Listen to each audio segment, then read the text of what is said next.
perfume and cosmetics. Okay, so we're talking luxury, glamour, right? But today we're diving deep into a different side of it all, the import-export manager, especially for you, since, well, you're interested in this whole career path.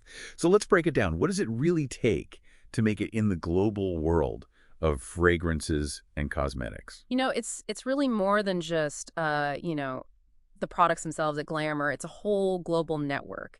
This fascinating kind of dance between sourcing raw materials and navigating regulations, and then, on top of it all, understanding those cultural differences. Yeah, I was actually surprised by how interconnected it all is. Like the career guide we're looking at, it mentions perfume and cosmetics distribution manager. Are these roles basically two sides of the same coin? Yeah, definitely related. I think of it this way. The import-export manager is usually the one out there getting those exotic ingredients, sandalwood from India, rose oil from Bulgaria, from all over the world. Then the distribution manager comes in. They're the ones making sure those ingredients, which are now part of, a finished product, actually get to the right places. The markets, the stores, and finally, of course, the customers. Okay, so like a global relay race. Exactly. And speaking of global, this guide puts a lot of emphasis on soft skills, which I found really interesting. It's not just about knowing the paperwork. Right, exactly. Picture this. You're, let's say, a rising star, right? You're in the import-export department, and you've managed to, secure this really important shipment of vanilla from Madagascar for this new perfume. Seems simple enough. But then, out of nowhere, a cyclone hits. Uh-oh. Yeah, totally disrupts the entire supply chain. That's a nightmare. It is. And this is where your negotiation skills really come into play. Can you, convince another supplier, maybe one in Indonesia, to give you a similar quality vanilla, but like on super short notice? Right. And can you do it without like ruining the relationship, even though it's, a high pressure situation? Yeah. That's where those soft skills are so crucial. It's like being a diplomat, but in the world of perfume. Exactly. Yeah. I mean, it's fascinating how important those less obvious skills are, and the guide even breaks down like the percentages for how important different skills are. Like monitoring, that one was surprisingly high, somewhere around the 50th percentile, if I remember correctly. Yeah, and it makes sense when you think about how complex global trade really is. Monitoring, in this context, it means you're constantly keeping an eye on that supply chain, always. You have to know where your shipments are at all times, Okay. and be able to anticipate any delays, whether it's because of weather, political instability, you name it. So it's like you're almost like a detective trying to track down these ingredients, Exactly, yeah. making sure they get where they need to be safely and on time. Precisely. And those analytical skills, those detective skills you mentioned, they're super important when it comes to things like customs regulations. Every country has its own set of rules, and if you're not like really, really carefully monitoring that paperwork, you could end up with some pricey delays, or even worse, your entire shipment could get rejected. And that's where the critical thinking comes in. Right. It's got to be able to see the connections between those regulations and the logistics and even the cultural sensitivities. Absolutely. Like, let's say you're importing a new line of cosmetics from Japan to, say, France. Both countries have, really sophisticated markets, but what might be considered like totally appropriate labeling or packaging in one place might not be okay in another. You really have to be aware of those cultural differences and adjust your whole approach. It's incredible. Yeah. It's way more than just moving products from point A to point B. There's this whole other level of like cultural understanding and awareness that's absolutely essential for success. That's very true. And honestly, that's what makes this career path so interesting. You're not just like managing logistics, you're actually building bridges between cultures. Yeah. And you're doing it through the language of fragrance and beauty, which is, It's pretty cool. yeah. Okay, so we know this role needs like a really unique mix of logistics, diplomacy, even cultural awareness. Yeah.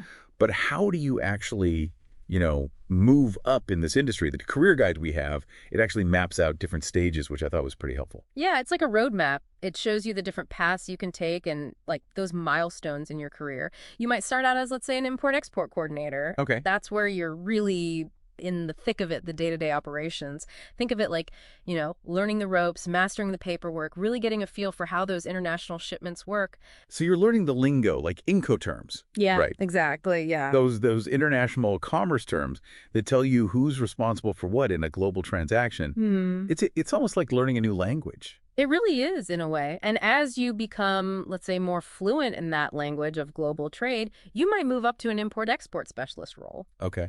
And now you're dealing with, more complicated tasks. Maybe you're negotiating directly with suppliers or handling those tricky customs regulations. Which is where those certifications come in, right? Yeah. The ones the guy talked about, like becoming a certified international trade professional. Yeah. The CITP. Yeah, It's exactly. like you're leveling up your skills and showing everyone you're the real deal. Exactly. Those certifications show that you're serious about this field, that you've mastered those specific skills, and as you get more experience, more expertise, you might even end up leading a team, overseeing those big accounts, maybe even developing, global sourcing strategies. I actually loved that story in the guide about the import-export manager who got this amazing deal for sustainably sourced argan oil Oh, yeah. from a women's cooperative in Morocco. Wow.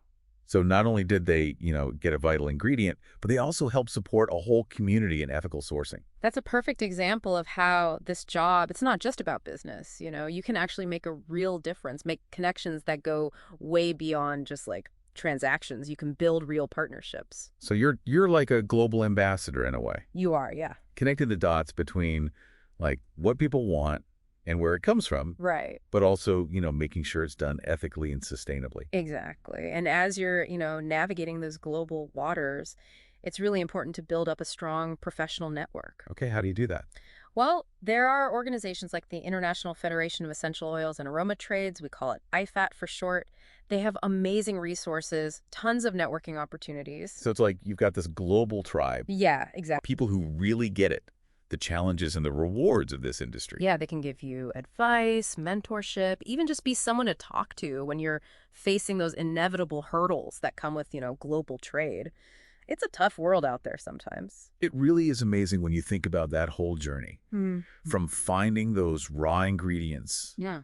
the exotic ones, to seeing them all packaged up, sitting on a shelf somewhere, ready for someone to smell them. Yeah, it's pretty incredible, especially when you think about just how complex that journey actually is, all the connections involved.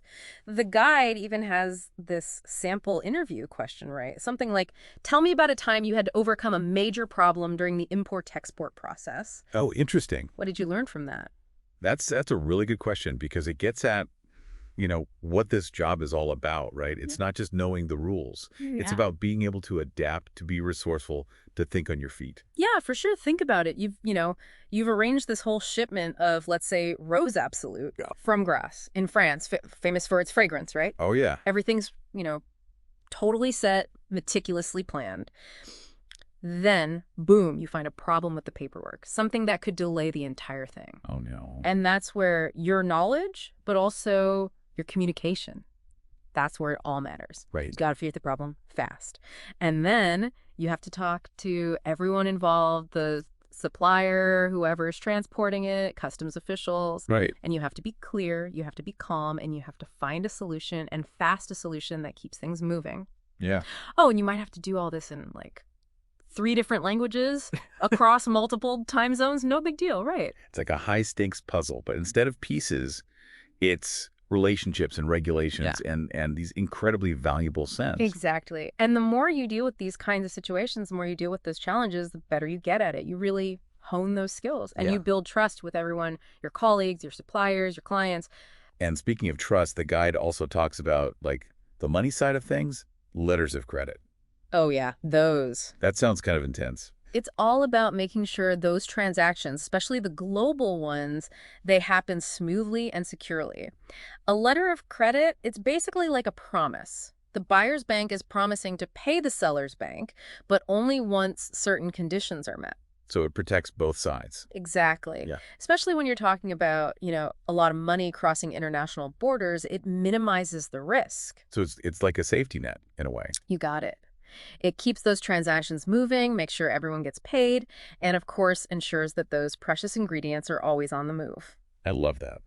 And as you move up in your career, you might even be the one negotiating the terms of those letters of credit, which again shows how much how much you understand about international finance. This whole deep dive has been eye-opening. We've gone from the allure of perfumes, right? Yeah. The almost like the magic of it, But the romance of it. to the nuts and bolts of, Global supply chains, cultural differences, even international finance.